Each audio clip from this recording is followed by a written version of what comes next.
Kalina mungkin sedikit cerita kemarin pemeriksaan di Kapolda Sumatera Selatan, seperti apa mungkin? Jadi gini, aku pertama kali datang itu udah ada mungkin 30 media atau apa di depan, terus minta wawancara. Aku bilang belum dulu, aku pikir cepat ya. Aku datang jadi dari bersama penegak hukum ya, PH maksudnya kuasa hukum, jam 10 pagi, selesainya itu jam 12 malam. Gini, awal dipanggil aku kan nggak datang, terus habis itu aku datang yang kedua, aku nggak nyangka jadi tersangka terus langsung naik kasusnya. Ini sebenarnya ini kaget banget sih, aku kayak nggak dikasih kesempatan tiba-tiba langsung tersangka, jadi termasuk alot di dalam. Awalnya seperti apa sih Kak hingga akhirnya dipanggil pihak Polda?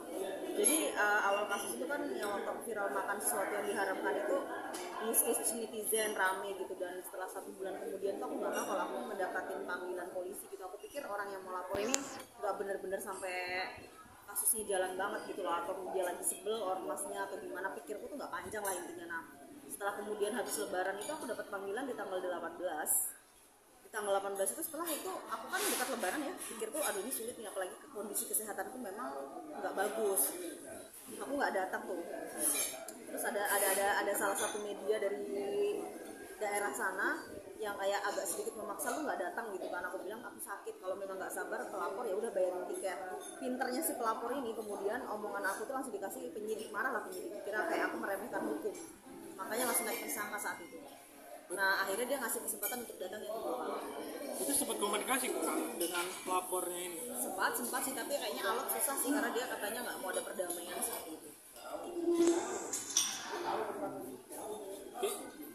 Mungkin perasaan Indonesia ada rasa takut atau gimana di tersangka ini?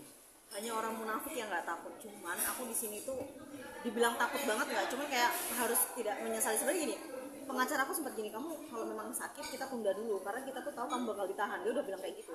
Aku nggak tahu gimana, mungkin namanya pengacara dia punya link atau apa di Polda gitu kan. Terus aku bilang aku nggak mau, aku secara, kalau laki-laki mungkin gentleman ya, aku secara betina men aku harus datang.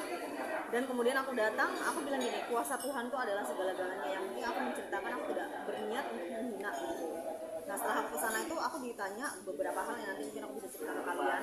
Tapi aku sempat yang namanya aksesorisku ini sempat dilepas.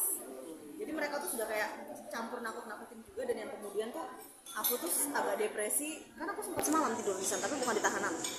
Di kantor polisi tuh ada spring bed, aku tidur di sana, yang aku tuh malam tuh kayak langsung kayak terbayang, karena dia udah bilang kalau di tahanan kamu tidak akan bisa menggunakan sabun dari sediain, hanya bisa menggunakan kaos, tidak boleh menggunakan aksesoris, dan tidak boleh membawa uang, tidak boleh membawa handphone. Segitu takutnya tuh di imajinasiku tuh, jadi langsung kambuh lah. Dari situ aku dilarikan ke UGD kayak gitu. Padahal mereka belum nahan aku, cuma ngasih clue. Berarti sekarang status kakak ini seperti apa? Wajib lapor kah atau seperti apa? Kalau aku sih sekarang tuh misalnya ada tahanan itu kan ada tersangka tidak ditahan. Jadi aku tersangka tidak ditahan, namun aku wajib lapor melalui virtual kayak call kayak gitu loh, video call seperti itu. Wajib lapor berapa kali? Kalau wajib lapornya itu seminggu kayaknya 2 kali atau sekali kita video call langsung sama Pak Direknya di sana. Jadi setelah 2 kali sudah bebas tanpa syarat apa? Kalau bebas enggak, karena gini, jadi kasus ini tergantung pelapor. Kalau pelapor mau naik ke pengadilan, ya pasti kita naik gitu. Cuman kita sudah pernah punya itikat baik gitu. Karena gini, saya kan manusia biasa ya. Biasanya kalau ustadz yang mengetahui agama harusnya memberikan kesempatan, oh si Lina ini manusia biasa yang salah. Tapi kalau ustadznya juga meminta damainya besar, nominalnya itu aku nggak bisa, ada pilihan beberapa sih. Atau misalnya tetap lanjut, saya tetap akan lanjut, tapi saya sudah pernah meminta maaf. Jadi kemarin kepolisian bilang gini, Lina Mukherjee sudah minta maaf, kooperatif sekali anaknya, sopan gitu, tidak berniat dan tidak mengulangi. Jadi polisi sendiri bilang ya diusahakan nanti ya kalau bisa kita atur mediasi sama si pelapor, itu adalah salah satu ya. Tapi kalau masih sama pihak kepolisian diatur mediasi ternyata mereka tetap tidak mau, ya saya mengikuti proses sampai ke pengadilan, yang nggak tahu kapan ya, karena berkasnya kan harus lengkap. Tapi kan agak sedikit flashback ke belakang ketika mencicipi makanan itu, apa sih Kak yang dipikirin kakak ketika spontanitas atau seperti apa? Iya, jadi gini, saat BAP itu sama pertanyaannya seperti penyidik bilang apakah kamu sengaja apa. Saya cerita, saya itu suka upload hal-hal yang tidak lazim, mungkin orang udah kenal ya dengan tingkah laku saya juga. Maksudnya itu gini loh, saya ngupload, saya nggak ngedit dulu. Harusnya kan, kenapa penyidik ini sampai naikkan tersangka? Salah satunya dipikirnya saya tuh ngedit dulu. jadi mengambil kesempatan untuk mungkin mendapatkan popularitas dan endorsement. Dan saya cerita selama ini bahwa video saya ini tidak pernah diedit, saya ngupload asal. Nah di situ dia penyidik baru tahu anak ini ngasal dan tidak tahu gitu. Jadi kalau misalnya kita sengaja diedit, sengaja cari viral, sengaja cari tenar, wah itu langsung jadi tersangka. Tapi pas dilihat biasanya nggak pernah diedit. Jadi saya ngupload apa aja 2-3 video tanpa dilihat lagi apakah itu bagus atau enggak. Dari situ dia pikir dia tidak bermaksud. Nah di situ ada nilai plus. Yang penyidik senangnya itu maksudnya selain jujur anak ini tidak berniat untuk menyakiti orang lain. Tapi kan saat kakak Marnia mencoba, kan kita tahu sendiri video itu kan haram lah buat bagi kita. Itu dipikirkan kan, yaudah scan aja lah, gue cobain lah. Jadi gini, buat fans atau gimana?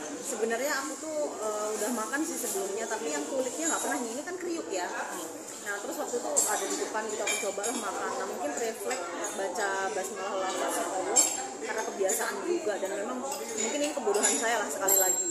Harusnya jangan kayak gitu, karena memang kita tuh gini, kita selalu bisa bilang aku tidak menyinggung, tapi orang lain kan nggak tahu, apalagi itu kan mungkin sakral banget gitu. Jadi saya tuh juga mengaku salah, tapi sebenarnya sudah mengaku salah gitu kan saya udah bolak-balik minta maaf 5 kali, tapi kan kembali lagi sakit hatinya orang kita nggak tahu. Mungkin membuat para netizen dan yang lain itu dengan mulai baca basmalah itulah yang membuat hujat pada marah murka itu. Ya benar-benar. Dari situlah Kak. Tapi ada konten kreator lain juga sama loh menggunakan kayak gitu, tapi ya nasibnya naas gitu loh. Dan saya mengakui saya salah sekali gitu kan, sebagai konten kreator itu dengan follower yang jutaan ya, itu harus mendidik yang baik, berbuat yang baik, berkat apalagi soal agama itu sensitif, ini pelajaran. Dan saya kapok karena saya satu hari itu ngerasa saya kayak ditahan, karena semuanya udah saya lepas gitu. Jadi kayak begini kapok, nggak mau lagi karena takut banget urusan sama polisi ini terakhir kali. Terus terang depresi berat sampai sekarang lambungku suka kayak sakit gitu loh. Tapi setelah terlepas dari kita makan haram atau nggak halal, emang setiap makan kita emang harus belajar bismillah ya. Iya sebenarnya benar kata rekan media, kalau menggunakan bismillah itu sebuah kebiasaan. Tapi maksud aku gini, ke depan mungkin BAB ini kan sensitif di kita gitu. Jadi aku lebih harus berpikir orang tuh bisa nggak suka loh, tuh tahu haram orang nggak suka. Jadi sensitif orang beda. Kayak misalnya kita minum alkohol gitu, mungkin nggak sesensitif makanan ini gitu. Ada timbul pertanyaan nggak kalau emang nggak bisa baca bismillah, baca apa kalau kita makan hal-hal kayak gitu? Sebenarnya pro kontra loh, yang bela saya juga banyak banget. Itu adalah salah satu masukan untuk kepolisian juga. Maksudnya si Lina ini kan salah, tapi kenapa hukumannya lebih dari korupsi juga? Dan maksudnya dia muslim, dia bisa aja keceplosan. Nah itulah yang membuat sampai detik ini saya bisa, penyidik itu kasih kesempatan aku tuh kayak tahanan luar lah bahasanya. Karena dari pernyataan-pernyataan ini banyak netizen juga yang mungkin kan orang kan kritis, netizen ya sekarang itu orang bisa mengkritik apa segala macam. Kalau dia muslim ya itu salah, dia refleks. Dampak apa sih Kak ketika mulai dilantikkan oleh BAB ini berfokus mereka dengan hujatan dari netizen ini? Kayaknya saya buka semua YouTube atau semua platform sosial media, sini wajahku sendiri deh, dan itu semua pada komen mampus lah apalah gitu kan.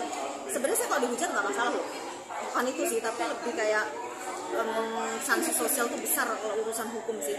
Kalau dihujat kan kita bisa tutup telinga, tapi kalau kita dipanggil penyidik terus diancam mau diciduk, itu udah lebih kayak teroris, mengerikan sekali. Dan saya sampai sekarang ini kayak merasa disambar petir, ini kok bisa hal ini terjadi. Biasa kan suka lihat rekan artis nih ditangkap, entah narkotika lah, entah pencurian lah, entah ini entah itu. Saya cuma ngeliat dia ditangkap ya, habis itu dia nangis-nangis terus rekan media ngolok-ngolok gitu. Aku tuh suka dalam hati, sekarang saya ngeliat sendiri ketika saya ditangkap gitu kan, tiba-tiba langsung tapi nggak ada media yang teriakin loh, terima kasih buat rekan-rekan media, nggak ada yang ngin aku, kamu kerja kamu, nggak ada, semua baik loh. Cuma nanya ini hari ini saat kalau artis lain, woi suka diteriakin kayak gitu yang kasar-kasar. Aku udah ngebayangin nih, waduh kalau di depan media aku diteriakin mental kayak apa. Sosmed kan kita bisa nggak lihat, kalau rekan media kan kameranya nyorot tapi nggak ada sih yang ngomong.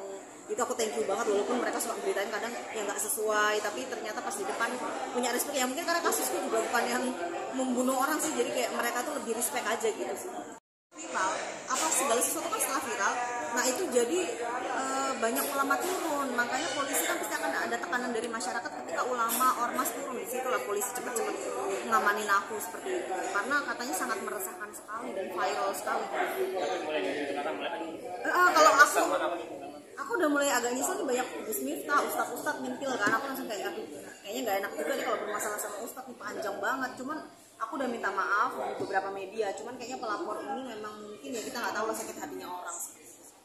Pelajaran apa yang didapat dengan pelajaran. Berhati-hatilah berkata karena mulutmu harimau. Jadi saya tuh sebenarnya kalau sama netizen tutup muka ya, tapi adalah musuh nih, kita kan punya musuh pasti ya, langsung ngechat mampus lo, mulut lo harimau lo. Jadi kalau musuh kita yang gituin kita tuh kan kita rasa wah dia seneng nih kalau kita digituin. Jadi kita harus menjaga supaya musuh kita tidak punya celah untuk jatuhin kita. Ini kan salah satu kejadian ini menjatuhkan diri sendiri dengan tidak sengaja, karena kedepannya apapun yang terjadi jangan sampai musuh bisa menertawakan kita sih. Akan lebih berhati-hati dalam membuat Apapun, maksudnya gini, kalaupun kita mau seksi lah atau apa, jangan agama, ras, dimana kita menyakiti salah satu golongan gitu. Apalagi kan agama itu di Pancasila, ketuhanan yang Maha Esa, mau apapun itu